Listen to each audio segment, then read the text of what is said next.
Alors, on va entamer un nouveau thème qui est lié là un peu à des sujets annexes à l'Arménie, mais on n'est pas non plus auto-centré sur nous-mêmes et on pense qu'il est important de parler d'autres sujets qui nous touchent aussi. Thomas, tu voulais aborder l'actualité autour du Cambodge en ce moment. Oui, Donc, pour parler, je donc te laisse la récemment, parole.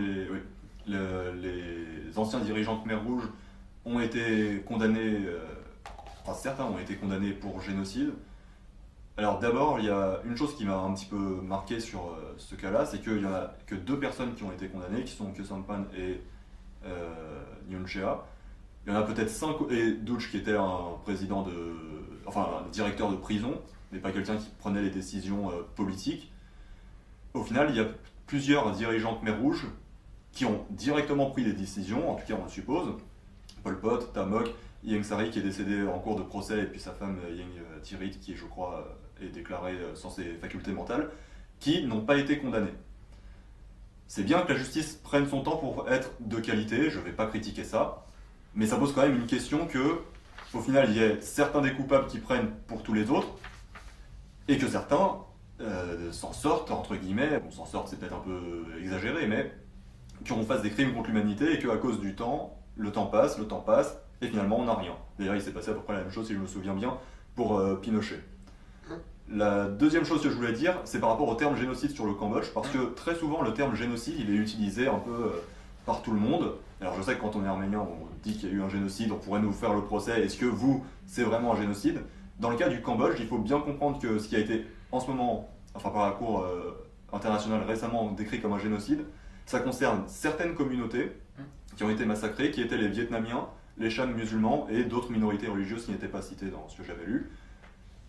Parce que ces communautés ont été exterminées pour soit une question ethnique dans le cas des Vietnamiens, il y avait une vraie haine anti-vietnamienne chez les dirigeants Khmer Rouge de l'époque, soit pour des questions religieuses dans le cas des Chams musulmans, pour dire il n'y a pas de religion chez nous, ces gens n'ont pas le droit d'avoir leur religion.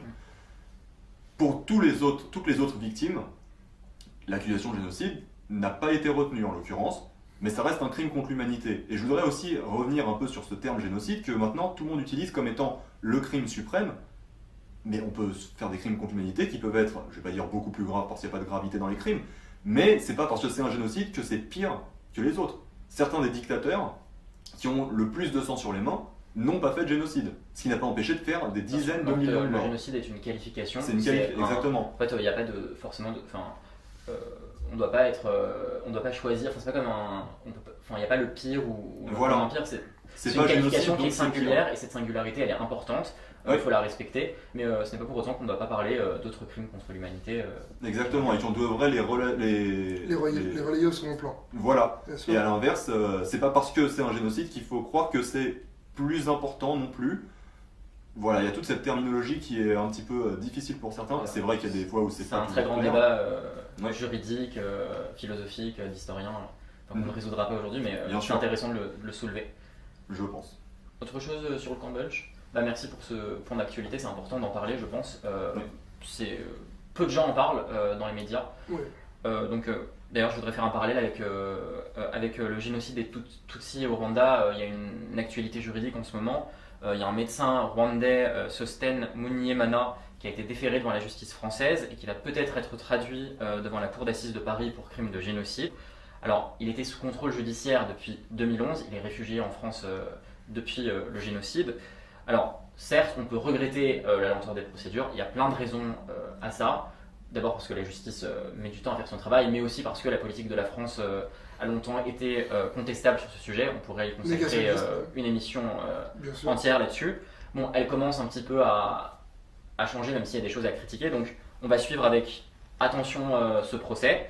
Alors, en Belgique, c'est la même chose. Il y a 5 Rwandais accusés d'avoir pris part au génocide des Tutsis de 1994 qui ont été renvoyés devant la cour d'assises et qui vont aussi être jugés pour crimes de génocide et crimes de guerre. Donc, on va suivre tout ça avec attention et on en reparlera prochainement, tant sur notre page Facebook ou Oui. dans l'émission si nécessaire. Donc voilà.